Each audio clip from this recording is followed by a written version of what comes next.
In today's video, how I use dust, how I believe you should be using dust, and why you will love dust. Stay tuned.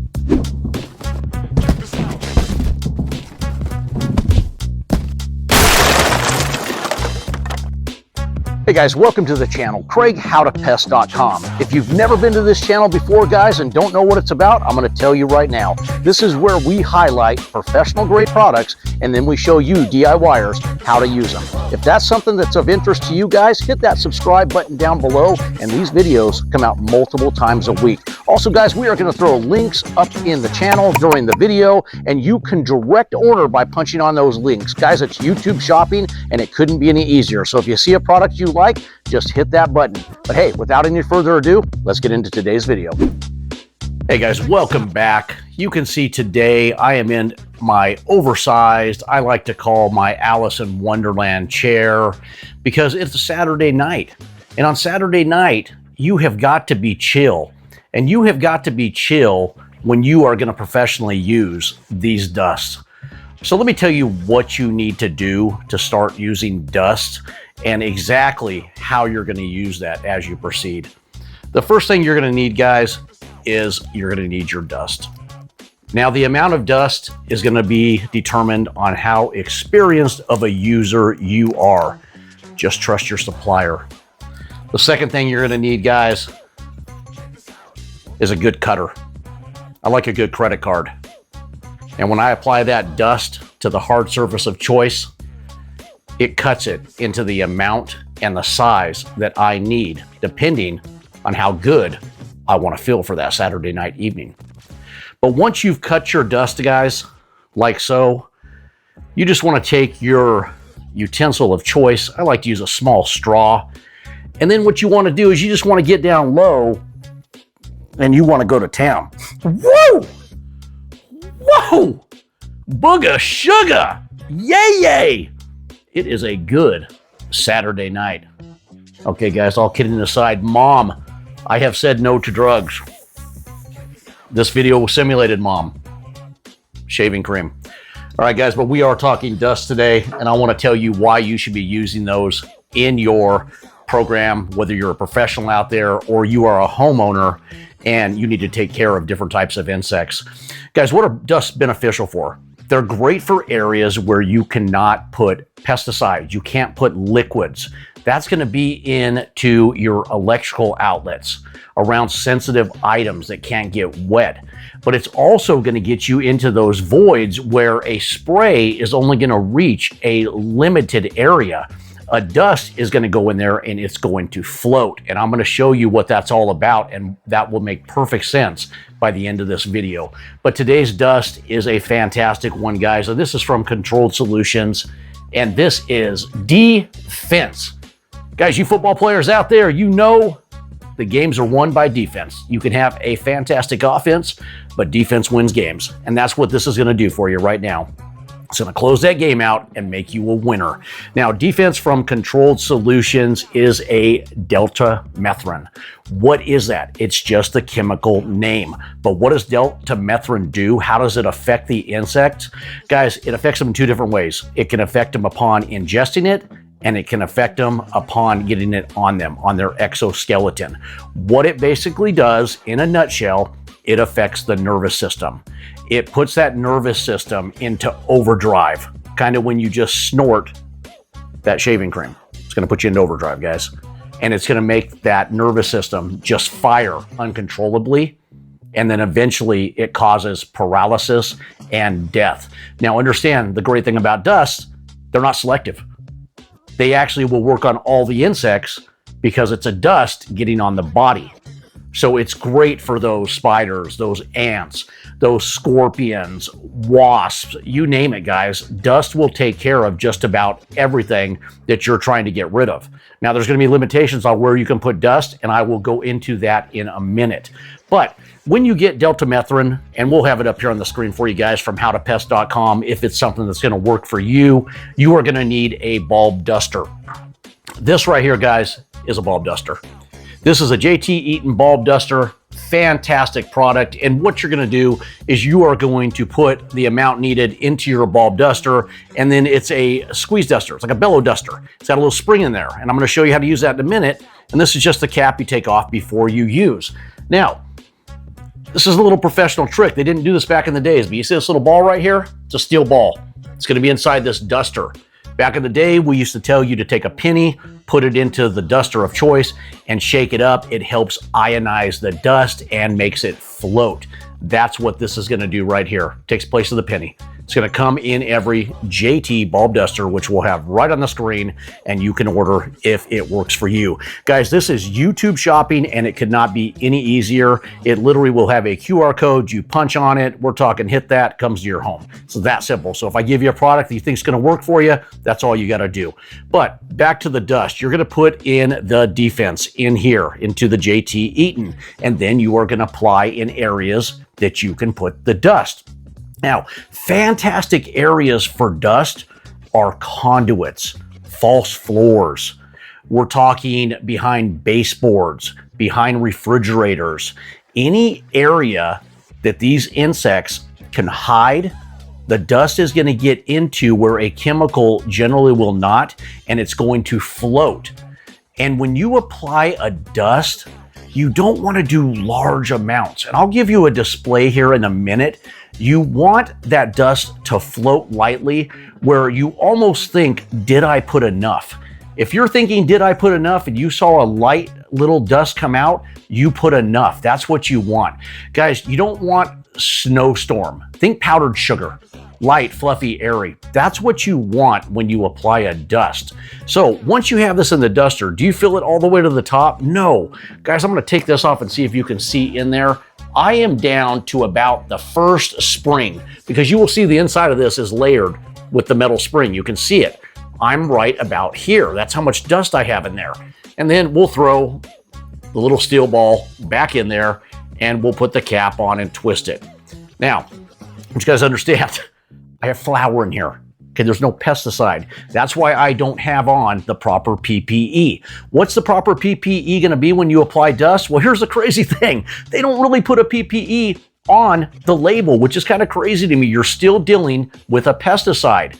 So what I would recommend is have on the PPE you would have for anything else.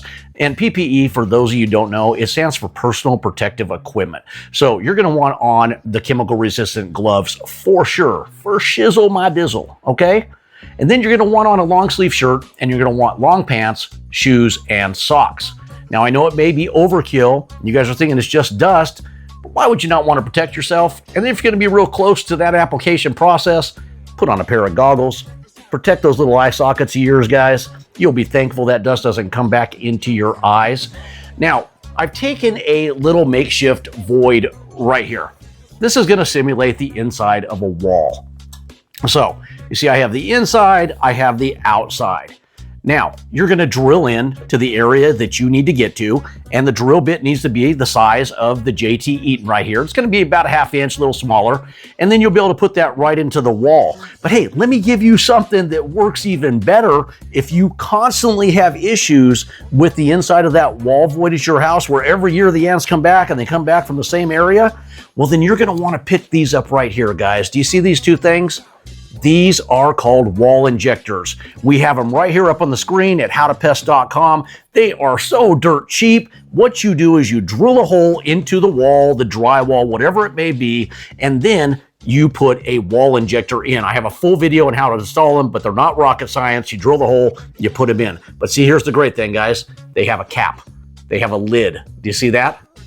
So when you are done, all you do is put the lid back on. And next time you need to apply a dust, you don't have to re-drill a hole.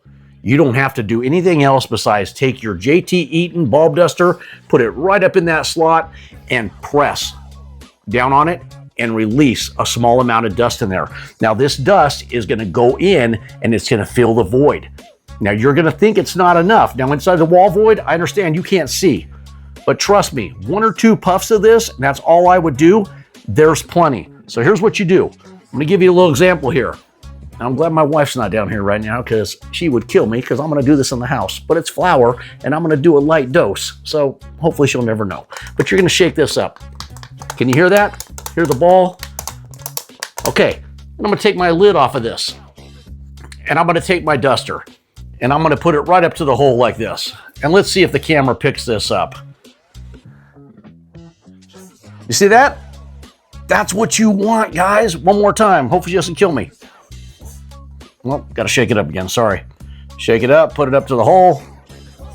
That's it. That's how much dust you want. Those 2 squirts right there, you've covered that hole. Now, let me add this. If you have, see, you'll see 2 wall injectors here. The reason being, we were explaining in a previous video, you may have fire blocks. So you may put the dust in, it only floats in that one area, but you need to get the next area. So you just drill another one down. Wall injectors, as many as you need, it doesn't matter. They're out of sight, out of mind. You don't want to put these in the middle of your family room. They're going to be under sinks, behind refrigerators. They are the areas where you get the ants, but if the ant's coming out right by your TV on the wall, you're probably not going to put a wall injector in there, right? So inconspicuous areas, guys, is how are you going to do that? Now, how much d-fense do you put out? It is 2 to 3 grams. Now, I know we are talking the coca, the yay, the booga sugar right here comes in grams. I don't really know how much a gram is, but I looked this up. 2 to 3 grams is going to be about half of a teaspoon. That's about the amount that you're going to put out into the walls. Now, I know it's hard to measure that. That's why I just told you, put it in there. It's 1 or 2 puffs in the wall. I want to show you later in this video, and we'll do that. I'm going to take an outlet off and show you dusting inside the outlet, but it's the same concept as I just showed you right here in the makeshift wall void. Okay, this is how you're going to treat an outlet cover. I've already popped this lid off, this cap off here. It's going to usually be 1 screw. It's usually a flathead screw. If it doesn't come right off, you just put a little screwdriver back there. It'll pop right off for you. Sometimes the paint is actually holding it in place. But just like the wall void, it's no different. Just treat the left and the right-hand side. But shake your duster up just like so. We did last time. Agitate that dust. And then take it off and just get a squeeze in like this. And then a squeeze over here, guys. Like that. You probably can't see the dust out because I have the tip in there, but you get the idea. And I've showed you in the wall void. When you squeeze this, it's about 1/4 to 1/2 squeeze. You don't really need to clamp down on this thing. That's going to put out more dust than you want in there. Remember, light is better. And then when you're done, just put the cap back on. I can't think of the lid for the outlet back on. Screw it in place. And one more thing, guys. d-fense dust undisturbed is going to hold up for 8 months. So you are going to get a lot of bang for your buck out of that d-fense bottle. That's it, guys. Now, what about fire ants? One of these right here will treat about 30 fire ant mounds, guys. It will treat a lot. How do you do a fire ant mound? What you do is you put it all the way around the mound, whether you use a bulb duster. I would tell you on a fire ant mound, it's probably better to use a type of spoon. Do not take one out of your wife's kitchen. Use a disposable type spoon, sprinkle it around the area, and then you want to go out about 18 inches from center of that mound, and you want to treat any other type of ant activity you see around that mound, like little intermediate smaller mounds, and usually in a day, you come back the next day, they're gone. But make sure you treat as many as you see. Now, the other fantastic thing about d-fense from Controlled Solutions, guys, it is a water-resistant dust. It holds up well in moisture. Does that mean that if you hit it with the hose, it's gonna stay there? No, it's gonna wash away. It's just good for those moist areas. Now, you can even put d-fense, and most of you aren't gonna do this out there, it'll be your city workers. For roaches, it can be put in sewer drains. So it's perfectly safe for that. There are directions directly on the label on how to do that. And any other insects that you may be going after, the label will walk you through it on how to do it. Now, if you look at this bottle, the label is right here on the bottle. You can't tell, but this is a booklet that peels open and you can read everything I just said. What's an easier way to do that? Well, you're going to jump over to howtopest.com. You're going to get in that search bar. You're going to punch in d-fense. It's going to pull that product up. You're going to click on that product. You are going to scroll down onto the right-hand side, and it will say product label. You are going to hit that. It is going to put the product label there, and now you can magnify that as big as need be for however good or bad your eyes may be. It's the way I do it if I don't have my Costco readers. Okay, so d-fense, moisture resistant. Fantastic for that. Let's talk about wasps. Guys, if you have wasps you're dealing with the in-ground wasps, you're dealing with the in-the-wall wasp, whatever it may be, my recommendation, you're going to want to treat in the evening. Doesn't mean you need to come out at midnight, but you need to come out when the sun has gone down for 2 reasons. They're less active and everybody's back in the nest. So one treatment and you're going to get them all. If it's wasp that you have inside a wall, you're going to have to drill that hole, like I said, just like the wall void that I just showed you right here. And then you're going to apply your dust and you're going to plug the hole back up. Remember, with the wasp, you got to plug the hole back up, leave it in there. When they move around, the dust will agitate, it will get all over them. They'll share it with each other, ingest it on their body, exoskeleton, the whole 9 yards, and you'll wipe the colony out. Now, if this is a wasp nest in the ground, you are going to want to treat not only into that wasp nest in the evening, but you're going to want to treat the surrounding area around that. And then you're going to want to come back the next day and see if you have any activity. And if you don't, and you know you're clear, wasp jobs, make sure you have the proper gear on, guys. It's almost like a bee suit. At least the proper PPE, protect yourself, because if they get active, your little eep is getting lit up, okay? I've been there. Once you know you have no more wasps in the ground, if possible, dig that nest up, dispose of it in the trash, fill the hole back in. That's it on the wasp. What else can we talk about with the d-fense dust? It will do bed bugs. It will do pantry pests. Is a dust going to be my go-to for, say, bed bugs? In the outlets, for shizzle, for sure. I'm just trying to be way too cool for my age. Yes, you want to dust outlets on bed bug jobs, but would I do it around the seam of the mattress? It works. Not going to be my go-to. I don't want to put dust on the mattress that I'm laying back down on. I want a chemical that's going to dry and adhere, and you're not doing any of them on top of the mattress. It's the seams, the tufts, and so on. If you want a bed bug video, jump over to howtopest.com. I've done more bed bug jobs than I can count, from chemical treatments to heat treatments. We'll show you how to do it, guys. d-fense dust, it's just a fantastic product to have in your arsenal. You want a dust because you cannot always put a chemical when you're trying to get rid of insects. That is it, guys. I appreciate all the thumbs up out there. Thanks for watching all my stupidity, like in the beginning of this video. And hopefully my wife does not kill me and I have future videos for you guys to do, since I just put flour in her front room.